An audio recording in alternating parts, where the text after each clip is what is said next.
పసిడి తగ్గుదలకు బ్రేకులు పడ్డాయి. బంగారం ధర భారీగా పెరిగింది. ఒక్కసారిగా పరుగులు పెట్టింది. పసిడి కొనుగోలుదారులకు ఇది బ్యాడ్ న్యూస్ అని చెప్పొచ్చు. బంగారం ధర పెరిగితే వెండి ధర కూడా ఇదే దారిలో నడిచింది.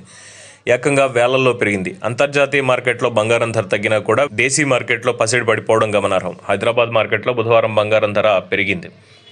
10 గ్రాముల 24 క్యారెట్ల బంగారం ధర ₹490 పెరిగింది. దీంతో 52,530కి బంగారం ధర చేరుకుంది. అదే సమయంలో 22 క్యారెట్ల బంగారం ధర కూడా 10 గ్రాములకు ₹460 పెరుగుదలతో 48,160కి చేరింది.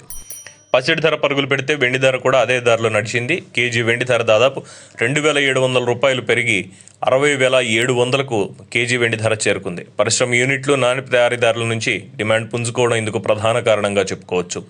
మరోవైపు అంతర్జాతీయ మార్కెట్లో మాత్రం బంగారం ధర పడిపోయింది. బంగారం ధర ఔన్స్కు 0.12% తగ్గుదలతో $1,900 క్షీణించింది.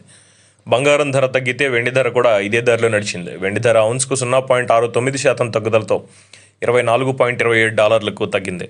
ఇకపోతే బంగారం ధరపై ప్రభావం చూపే అంశాలు చాలానే ఉన్నాయి. ద్రవ్యోల్బణం, గ్లోబల్ మార్కెట్ పసిడి ధరలో మార్పు, కేంద్ర బ్యాంకుల వద్ద ఉన్న బంగారం నిల్వలు, వడ్డీ రేట్లు, జ్యువెలరీ మార్కెట్, భౌగోళిక ఉద్రిక్తతలు, వాణిజ్య యుద్ధాలు వంటి పలు అంశాలు పసిడి ధరపై ప్రభావం చూపుతాయి.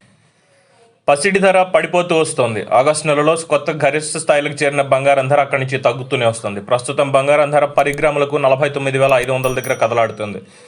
ఆగస్టు 7న బంగారం ధర ఏకంగా 56,200 స్థాయికి పరుగులు పెట్టిన విషయం తెలిసిందే. బంగారం ధర మాత్రమే కాకుండా వెండి ధర కూడా ఇదే దారిలో నడుస్తుంది. వెండి ధర ఆగస్టు నెలలో కేజీకి ఏకంగా 80,000 స్థాయికి చేరింది. అయితే ఇప్పుడు ప్రస్తుతం వెండి ధర 58,000 వద్ద కదలాడుతోంది. అలాగే అంతర్జాతీయ మార్కెట్లలో కూడా బంగారం ఏకంగా 10% మేర పతనమైంది. ఇటీవల బంగారం ధర ఔన్స్ను $2,075కి ఎగిసింది. అయితే ఇప్పుడు $1,860 వద్ద కదలాడుతోంది. గ్లోబల్ మార్కెట్లో 2020 ఇప్పటి వరకు చూస్తే బంగారం ధర ఇంకా 20% పైగా పై స్థాయిలోనే ఉంది. తక్కువ వడ్డీ రేట్లు, అంతర్జాతీయ ఆర్థిక వ్యవస్థలు బలహీనంగా ఉండడం వంటి ఆశలకు బంగారం ధరలు మద్దతిస్తున్నాయి. అదే సమయంలో ఈక్విటీ మార్కెట్లు పెరుగుతుండడంతో పసిడికి ప్రతికూల పరిస్థితులు ఎదురవుతున్నాయి. బంగారం ధర 1820 వద్ద బలమైన మద్దతు ఉందని మార్కెట్ వర్గాలు పేర్కొంటున్నాయి.